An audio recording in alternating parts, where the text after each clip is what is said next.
दोस्तों NBCC India limited की बात करें तो इस पीएसयू स्टॉक के अंदर आज कुछ मामूली सी गिरावट देखने को मिल रही है। कल की बड़ी तेजी के बाद आज यहाँ पे थोड़ा सा प्रॉफिट बुकिंग दिखाई दे रहा है, लेकिन कंपनी ने किया है बहुत बड़ा फैसला।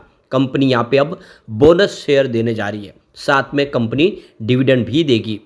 ऐसे में क्या हमें इस पीएसयू स्टॉक में दांव लगाना चाहिए? कंपनी के फंडामेंटल कैसे है और एफआईडीआई का रुझान कैसा है स्टॉक को लेकर, उसको समझने की कोशिश करेंगे।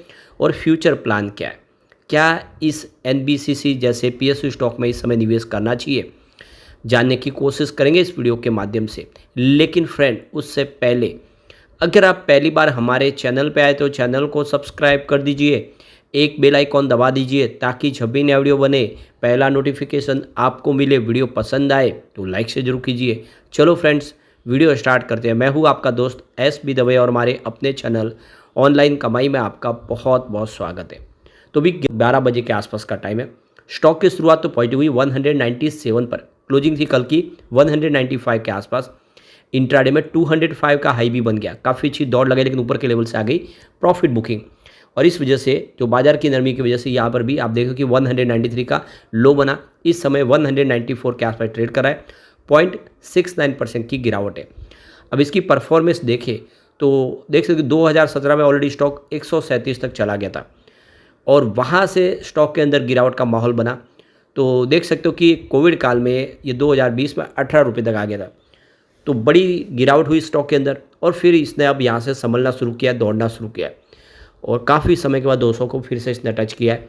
तो ये कोई अभी महंगा शेयर नहीं है। क्लियरली देख सकते हो कि इसकी प्राइस जब 2017 के आसपास 140 रुपये के आसपास थी, तो ये स्टॉक इसको हम बिल्कुल महंगा नहीं समझते। वैसे पिछले एक साल में अगर आप देखें तो इसने 280% का ज़बरदस्त रिटर्न दिया है और ये मल्टी बैगर साबित हुआ है। 51 के आसपास जो स्टॉक था इस समय 200 के आसपास, यानी 50 का स्टॉक 200 हुआ है। अब वॉल्यूम टॉपर बना हुआ है पूरे बाजार में। वॉल्यूम के मामले में अभी इस समय नंबर 2 पे है। काफ़ी भारी मात्रा में यहाँ पे बड़ी डील हो रही है। यहाँ पे इस बड़ी डील के माध्यम से यहाँ पे बिकवाली और ख़रीदारी दोनों तरफ का माहौल बना हुआ है। यहाँ पे देख सकते हो कि कंपनी एनबीसीसी इंडिया लिमिटेड की बात करो, पहले इसको नेशनल बिल्डिंग्स कंस्ट्रक्शन कॉरपोरेशन के नाम से जाना जाता था। भारत सरकार के आवास और शहरी मंत्रालय के तहत एक सार्वजनिक क्षेत्र की कंपनी है। तो ये एक सरकारी कंपनी है जो कंस्ट्रक्शन सेक्टर के लिए सरकारी योजनाओं के लिए काम करती है।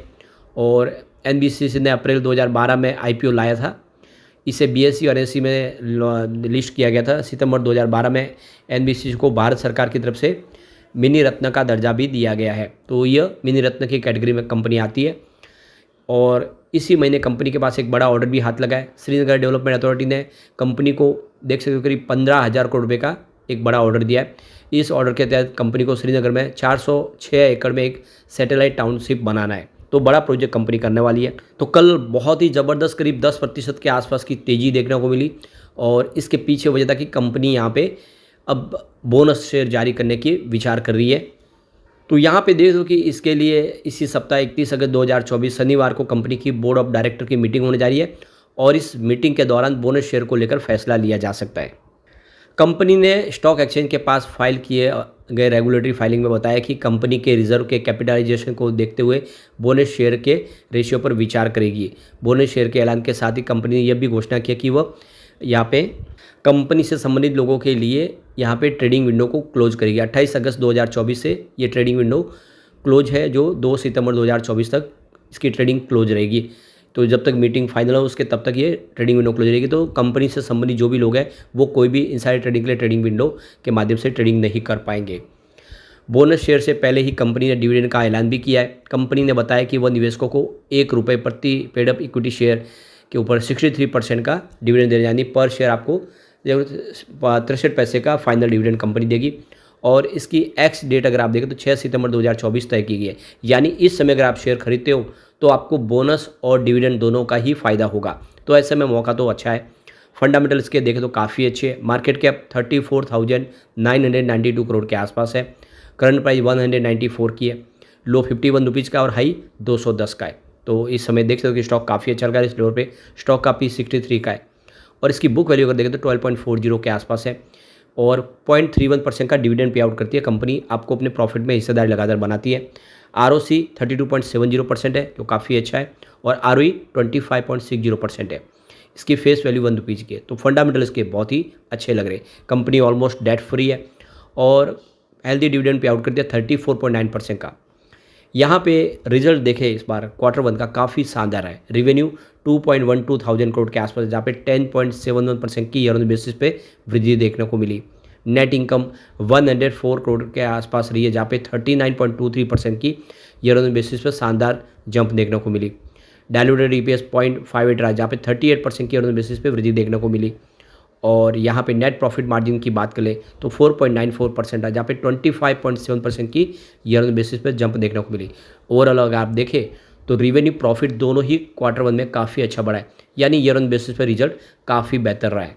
अब अगर हम पिछले 2-3 सालों के रिजल्ट की बात करें तो लगातार रिजल्ट बेहतर आ रहे हैं। मार्च 2022 में कंपनी का सेल्स 7,691 करोड़ के आसपास था, जो लगातार हर साल बढ़ते हुए इस TTM 10,645 करोड़ तक पहुंच गया, यानी लगातार सेल्स बढ़ रहा है। उसी तरह से खर्च में भी वृद्धि हो रही है। मार्च 2022 में 7,483 करोड़ के आसपास था, जो इस समय 10,098 करोड़ के आसपास रहा। तो खर्च भी कंपनी का काफ़ी बड़ा है, लेकिन ऑपरेटिंग प्रॉफिट में लगभग ज़बरदस्त वृद्धि हुई है, लगभग दुगुना हुआ 3-4 सालों में। मार्च 2022 में 207 करोड़ के आसपास था ऑपरेटिंग प्रॉफिट, जो इस TTM 548 करोड़ तक पहुंच गया, यानी डबल से ज़्यादा ऑपरेटिंग प्रॉफिट हुआ है। इसका मतलब ये है कि बिजनेस बहुत तेज़ी से ग्रो कर रहा है। कंपनी के अदर इनकम में कुछ कमी आई है। मार्च 2022 में 121 करोड़ के आसपास थी, जो इस बार 56 करोड़ के आसपास रही है। अब यहाँ पे कंपनी के प्रॉफिट की बात कर ले तो देख सकते हो कि मार्च 2022 में कंपनी को 238 करोड़ का प्रॉफिट था, जो इस बार बढ़ते हुए 444 करोड़ तक पहुंच गया। ज़बरदस्त वृद्धि और डबल हो चुका है। आपको ये भी ध्यान रखना चाहिए कि मार्च 2022 में करीब यहाँ पे जो अदर इनकम है वो 121 करोड़ की थी। उस हिसाब से देखो प्रॉफिट में और भी कमी आएगी अगर अदर इनकम को लेस कर दे। EPS ज़बरदस्त बढ़ा है, देखिए 1.25 रुपीज़ था मार्च 2022 में, जो इस TTM 2.40 रुपीज़ तक पहुँच चुका है और लगातार डिविडेंड बढ़ रहा है। अब पिछले 10 सालों के इसके सेल्स प्रॉफिट ग्रोथ के आंकड़े देखें तो उत्साहवर्धक है। सेल्स 10 ईयर के हिसाब से 10% था, जो 5 ईयर के हिसाब से कम होकर 1% हो गया, लेकिन 3 ईयर के हिसाब से बढ़ते हुए 14% तक जो पहुँच गया। इस TTM 20% है, तो लगातार सेल्स ग्रोथ बढ़ रहा है। प्रॉफिट ग्रोथ की भी बात करें तो 10 ईयर के हिसाब से 8% था, जो 5 ईयर के हिसाब से थोड़ा सा घट के 7% के आसपास आ गया, लेकिन 3 ईयर के हिसाब से 34% था, जो इस TTM 44% हो चुका है। यानी प्रॉफिट ग्रोथ भी ज़बरदस्त तरीके से इस समय बढ़ता हुआ दिखाई देगा। सेल्स और प्रॉफिट दोनों ही आंकड़े उत्साहवर्धक है। स्टॉक के CAGR को देखें, 10 ईयर के हिसाब से 21% है, 5 ईयर के हिसाब से 41%, 3 ईयर के हिसाब से देखें तो 64%। इस साल 1 ईयर के हिसाब से 281% CAGR में वृद्धि है, जो लगातार एक शानदार प्रदर्शन करता हुआ दिखाई दे रहा है। रिटर्न ऑन इक्विटी को भी देखा, यानी ROE को 10 ईयर के हिसाब से 19% था, 5 ईयर के हिसाब से घट के 17% के आसपास आया, लेकिन 3 ईयर के हिसाब से 21% तक गया, जो लास्ट ईयर 26% है। तो ROE में भी ज़बरदस्त सुधार हुआ। ओवरऑल इसका प्रदर्शन बहुत ही बेहतर रहा है। यहाँ पे सरकार की होल्डिंग 61.75% के आसपास जो लगातार बनी हुई है। अच्छी बात यह है कि 75% से नीचे तो यहाँ पे OFS आने की भी कोई संभावना नहीं है। FI की बात करें तो उन्होंने अपनी होल्डिंग को बढ़ाया। मार्च 2024 में 4.33% की होल्डिंग थी, जो जून में 4.43% हो चुकी है। DI की होल्डिंग यहाँ पे कुछ ट्रिम हुई है, 9.94% की होल्डिंग थी मार्च में, जो जून में 9.47% हुई है। जनरल पब्लिक की होल्डिंग भी यहाँ पे बढ़ी है, 23.98% की होल्डिंग थी मार्च में, जो इस समय 24.35% के आसपास आ गई है। कुल मिला के इसमें आप देख दो कि काफ़ी अच्छा FIDI का निवेश है। स्टॉक बहुत ही अच्छा है और अब बोनस और डिविडेंड दोनों ही मिल रहा है, यानी शेयर की प्राइस बढ़ सकती है। ऐसे में एक नीचे लेवल पर खरीदारी का अच्छा मौका है। इस मिनी रत्न सरकारी कंपनी में दाव लगाया जा सकता है। लेकिन फ्रेंड, कोई भी इन्वेस्टमेंट करने से पहले अपने फाइनेंशियल एडवाइस बड़े ले या अपना खुद का रिसर्च करें, क्योंकि मैंने वीडियो आपके एजुकेशनल पर्पज़ के लिए ही बनाया। वीडियो पसंद आए तो लाइक से जरूर कीजिए और चैनल को सब्सक्राइब कर दीजिए। Thank you friends.